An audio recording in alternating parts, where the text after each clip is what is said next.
She's got it. She's got it. Hello. Welcome back. Sorry, I wanted to start again. Hello. Hi. I'm still thinking of laughing that whole time. Hello. Welcome. You're terrible at intros. I fucking suck.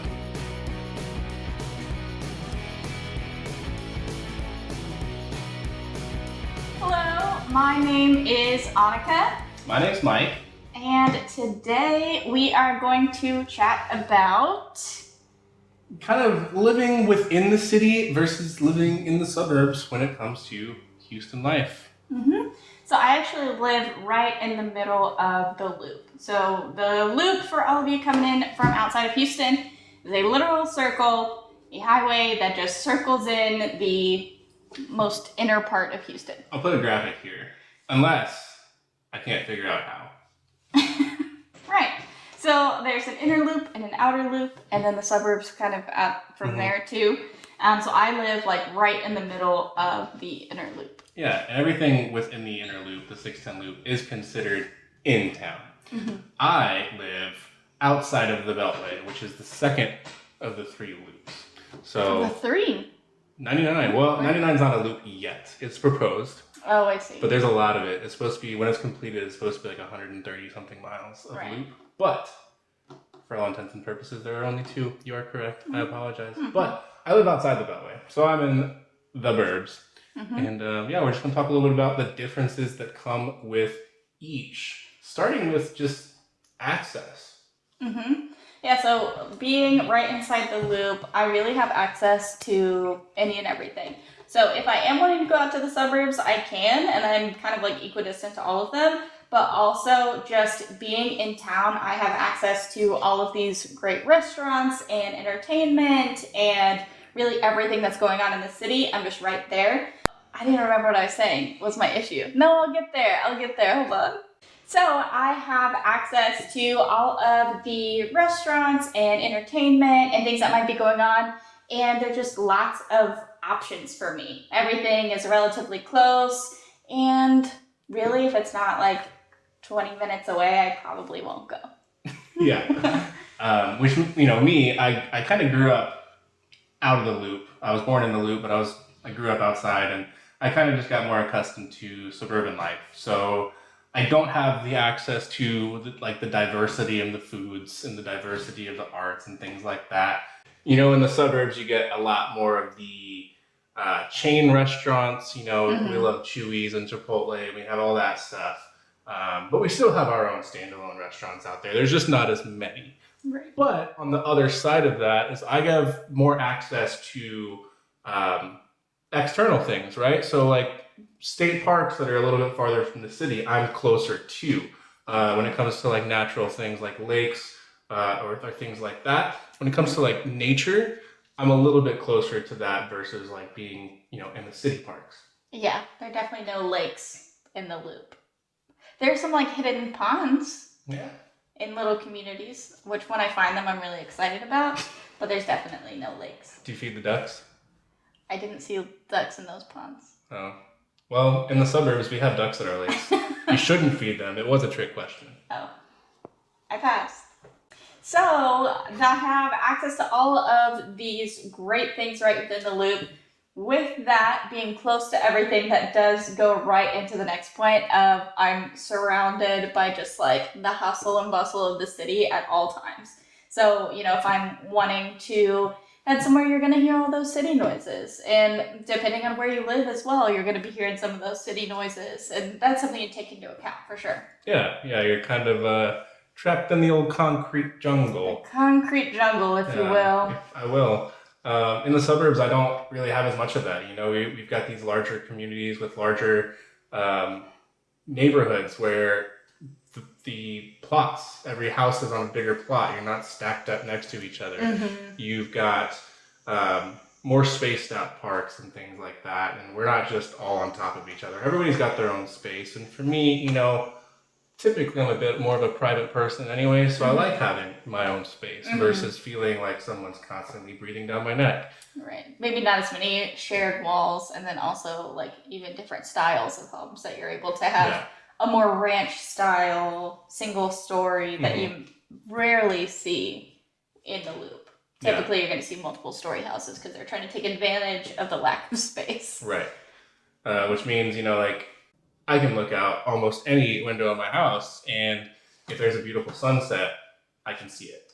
Versus having to try to position myself to where I'm not looking directly at a building or something like that. So there's definitely pros in that regard. For sure. And for me, just running a quick errand, if I'm just trying to run to HEB to pick up my curbside order, it is going to be a mess. Really, it's just, the drivers around and all of that. You're having to weave through the lanes. Those are things that just happen on a regular day, regular old errand. Right. And, if you think like proximity wise, like mileage from me to the closest HEB is going to be farther than you to your closest HEB. Mm-hmm. But when it comes to like general like traffic and the hustle and bustle around that, you're probably still getting there quicker. It's probably the same time frame. Yeah. They're similar. Where I have to drive 5, 6, 7, sometimes 10 miles to a store, I can get there in 10 or 15 minutes. Yeah. And it's like I'm going a mile and it's 10 minutes. So, but then the other side of that is I have to drive. Right. That's true. I definitely could walk places if I wanted. Our office used to be just right next door, basically, to where I live. And, it was within walking distance. I could walk to, I have a coffee shop right down the street from me. And she's always the last person at the office somehow. Obviously, it's because I'm walking. But there are, coffee shops, and too, if you wanted to live, like if what you're into and what you like to do is go to bars, go to restaurants, going out, meeting people, Midtown is a great place for you. You're right in the middle of that hustle and bustle. Everything is walkable, and, there's something for everybody within Houston and its suburbs. So it's definitely a great place where you can find exactly where your niche is. Yeah, and on that topic of, being in that hustle and bustle, we already touched on it a little bit, but number 3 is traffic. Mm-hmm.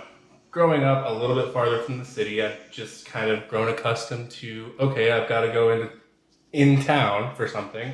I'm going to add another 20 minutes to my drive. And I'm okay with that. It's something that I've just learned to deal with because, I know that it's going to take a little bit farther, but it's the trade-off that I'm willing to pay for living a little bit quieter and having a little bit easier lifestyle for what I like.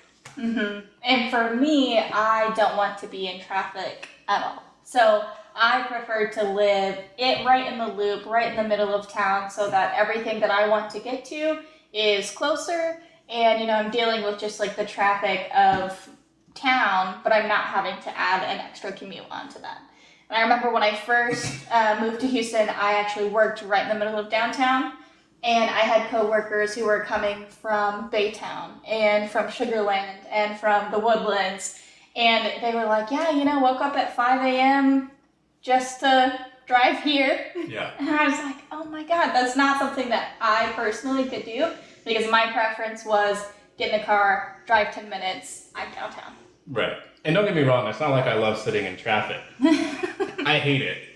But I hate it less than living right on top of somebody else, surrounded by things. Like, I need the peace and quiet sometimes. I like waking up and having a coffee on my back porch and just relaxing. Yeah. Sure, and there's always those trade-offs for sure. That's how, again, it's just there's always something for everybody. Yeah. So with that too of, you're willing to live out in the suburbs, handle that drive, and I prefer to live right in, the cost of homes are completely different. Mm-hmm. And that's kind of our 4th point. So, looking at the cost of a home, whether you're renting or buying, right in the city or out in the suburbs, you're going to see a huge difference. Mm-hmm. You really are paying for the convenience of living in the middle of town. The classic mantra. Location, location, location. What was that accent? I don't know, really. Location, location, location. Okay, look here. The classic mantra, okay? Location, location, location. I don't even know what that one was. I was going for Chicago and it didn't happen. No, sure wasn't. Missed that mark. But so yeah, what are some examples that you've seen of homes, out in Cypress versus what you're seeing like right in Montrose or the Heights? Yeah, definitely. With like, let's say at the $350,000 price point. In the Heights, in Edo, let's say in Edo and Montrose, you'll find, a 3-story, everything's en suite. You probably only got, a 1,600 square foot lot. Mm-hmm. And, maybe 2,000 square foot inside the home itself. It's all just stacked up on top of each other. Yeah, exactly. And you're not going to have any views really. You're not going to have any outdoor space really. Yeah. Where $350,000 in the suburbs is going to get you a really quite nice space. You'll probably have, a 3-bedroom with a study, sometimes even a 4-bedroom. You're going to have a garage, maybe even a 3-car garage. I've seen those nearby. And you're going to have outdoor space. You're going to have a yard. You're going to have a front yard. You're going to have a little more community amenities like parks or pools or things like that. Mm-hmm. And with that too, the tax rates will be completely different. So when you're looking at monthly payments, that can be something that goes into it as well. Absolutely. The payments where I'm at, you've got to factor in for HOA fees too, because in some of those communities, there will be HOAs, which a lot of people try to steer clear of them, which I understand. Everybody has heard stories about bad experiences with HOAs, but not all HOAs are built alike. Right. And I'm just here to say that they are, at their core, there to protect your property values, and they can provide good service. So if you're looking for a new community, I think it's worth taking a dive into that HOA just to at least see what they're about before completely writing it off. Mm-hmm. And it's always funny because I think when people first hear HOA, their first thought is, a neighbor coming up to their grass and measuring it with a ruler. Yeah, that overreaching arm. Right. Or, like your trash can was left out an hour after trash pickup. Yeah. Like, call the police. But it really isn't like that realistically most of the time. Most of the time. Like, I've definitely had where it was warranted, where, I left the trash can out for a whole week. And yeah, I got a message about it. Well, I'll learn. I learned. But ultimately, they're in place to protect property values and make sure that everybody living there gets what they're putting in and doing their part. Definitely. So leading right from cost of houses into our point number 5 is all of the other living expenses. Yeah. So even aside from your house payment, you're going to see different pricing between city and suburbs when you see, gas prices, grocery prices are going to be a little different even. And I would say insurance. Yeah, insurance. Like if you're looking at vehicular insurance, they look at your zip code that you're living in. So based on the people within that zip code, how they're driving, it's going to affect your rate versus being, in a different zip code. Even though they're close by, they're going to take that into account. But living within the city versus living in a suburban area is definitely going to affect your insurance rates. Even, on the home side as well. There's different likelihoods of different things happening that they take into account.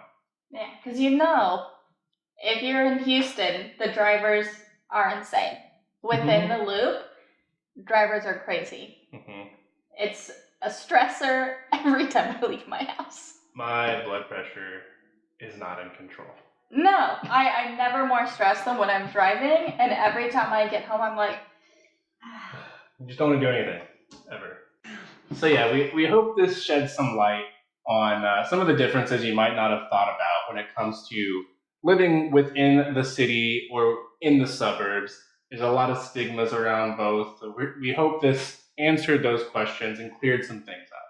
Yeah, and we hope that you will join us again next week as we talk more about Houston, what we know, what's going on, and all that good stuff. Bye. Bye.